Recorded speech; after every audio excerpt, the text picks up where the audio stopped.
a 2 ans, donc M. Blum m'a contacté pour me demander s'il y avait possibilité d'organiser ce type d'exposition, hein, donc ce type de lieu de jour de mémoire à Ettendorf. Hein. J'ai dit OK, lorsque la salle sera refaite, hein, c'était le cas, eh bien on va faire, on peut organiser ça. Nous on vous donne les moyens techniques, on vous aide également dans l'élaboration, hein, donc la mise en place. Technique des affaires, avec la Comcom d'ailleurs, la communauté de communes a fourni tout le matériel technique pour la sono, le nécessaire pour mettre l'affichage en place. Hein. Donc ça s'est fait tout seul, hein, main dans la main. Et alors la coïncidence, c'est qu'on n'a pas encore inauguré donc, notre centre socio-culturel, et bien on en profite pour faire d'une pierre deux coups. Voilà, ça tombe bien justement. Hein. Mesdames, Messieurs, chers amis, j'ai le plaisir de vous accueillir à Ettendorf dans le cadre des Journées européennes de la culture et du patrimoine juif, et plus particulièrement pour découvrir la très riche histoire qui lie Ettendorf au judaïsme. Ce que j'ai exposé, c'est la vie de la communauté juive qu'il y avait à Ettendorf, et notamment son école talmudique, parce qu'elle était unique en Basse-Alsace, ce qu'on appelait la Basse-Alsace à l'époque. Et c'est une exposition surtout pour mettre en valeur le fameux cimetière d'Ettendorf, qui date de la fin du XVe siècle et qui est un joyau remarquable. C'est un cimetière centralisateur à l'époque, ce qu'on a pu voir peut-être ce matin lors de l'exposition, le vernissage de l'exposition, avec les panneaux que nous avons. C'est un cimetière où les gens venaient depuis Seebarf, Wissembourg, Trimbach par exemple, Wörth, puisqu'il n'y avait pas encore de cimetière en son temps.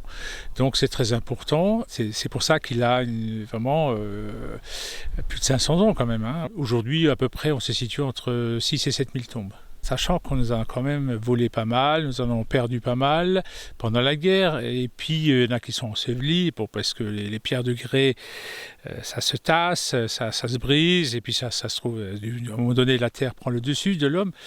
Mais nous, on est là, on va prendre des photos, on est en train de numériser toutes les photos, enfin de toutes les tombes, les numériser, les faire traduire. On va pouvoir les retrouver sur le site déjà du judaïsme d'Alsace-Lorraine, Michel Routet, donc sdv.fr, je crois que c'est si je ne me trompe pas, où vous tapez cimetière, la rubrique cimetière, et vous trouverez toutes les tombes, la nomenclature de toutes les tombes, et même les traductions au fur et à mesure quand ils vont arriver. Là maintenant on est en train de travailler dessus, l'association à Wissembourg. Avec le 3D, on va pouvoir, quand on aura pris toutes les photos, on va pouvoir zoomer et la photo, le poids que tu vois ici. Aujourd'hui, par exemple, si je regarde derrière moi, ici vous avez la corne d'un bélier, ce qu'on appelle le chauffard. C'est quelque chose qu'on utilise pour le jour du Nouvel An, pour annoncer le Nouvel An. Les gens qui ont ça, c'était des ministres officiants, souvent, d'accord, donc de communauté. Donc ils étaient référencés pour les remercier, en guise de remerciement, on gravait sur la pierre tombale le chauffard. Nous sommes en train de fédérer avec les offices de tourisme, voire Agno, voire le Kokersberg, voire le Pays du Hanau. On veut créer une route du judaïsme des parcs des Vosges du Nord. Voilà le but de l'opération. Et c'est une idée j'y tiens absolument à cela. J'ai les élus de mon côté. Et donc cette route, par exemple, partirait d'Agno, via Brumath, Momenheim, Ettendorf, Pfaffenhofen, musée de l'image, peut-être une brasserie artisanale, pourquoi pas. On pourrait imaginer passer au musée de Buxuler, Weiterspieler. Ça peut être pédestre, ça peut être une sortie en vélo, de randonnée. Et puis voilà, donc c'est quelque chose qu'on va promouvoir et on a le soutien réel des offices de tourisme. Je vous le dis, les visites en principe doivent durer 1 heure. Quand je sens que les gens sont passionnés, on y passe 2 heures. C'est un travail de mémoire, c'est un travail je réveille les communautés endormies parce que le judaïsme a été essentiellement rural avant la guerre et depuis la guerre il n'y a plus personne dans ces petites localités et donc je réveille les communautés endormies pour transmettre un tout petit peu ce patrimoine aux habitants. de ces communes parce que je trouve que le patrimoine juif fait partie du patrimoine d'ensemble de l'Alsace.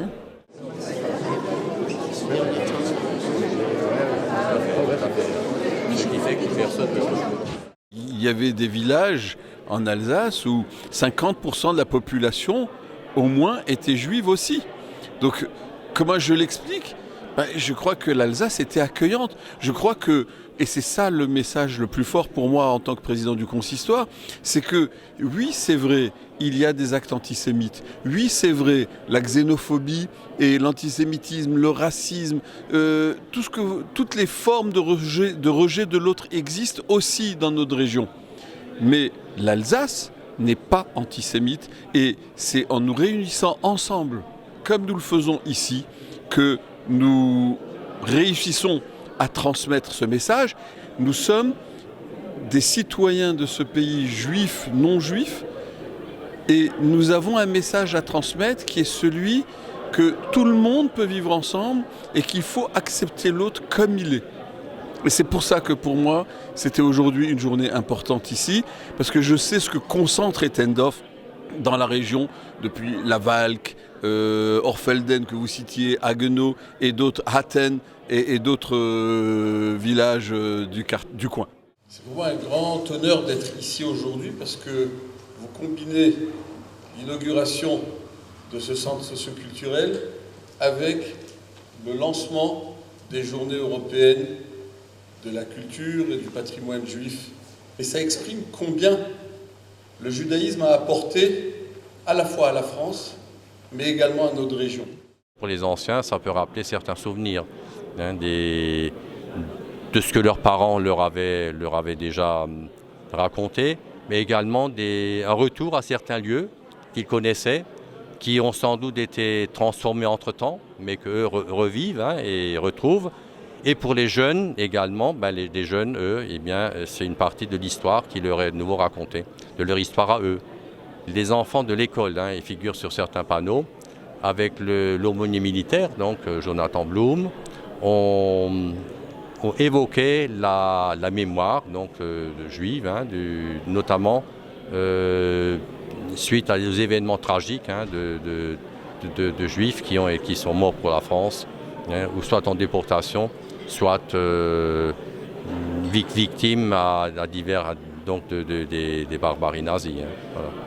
Je pense que ce genre de manifestation devrait être reproduit là où on peut le reproduire. C'est quand même nos racines, on a des racines communes avec la communauté juive. Et à chaque fois qu'on peut, on devrait reproduire ce type de manifestation. Et le souhait que j'ai donné pour Madame, j'ai écouté, éditer un livre, il faut faire un livre là-dessus, il faut quelque part le reproduire pour le communiquer d'une façon beaucoup plus large encore. C'est nos deux chevilles ouvrières qui ont réalisé cette belle expo, puisque c'est grâce à eux quand même. On tenait à vous remercier, surtout à Yves qui a fait l'infographiste, qui a fait le montage de tous ces panneaux, et Dora qui a travaillé pendant plus d'un an et demi pratiquement, sur l'historique.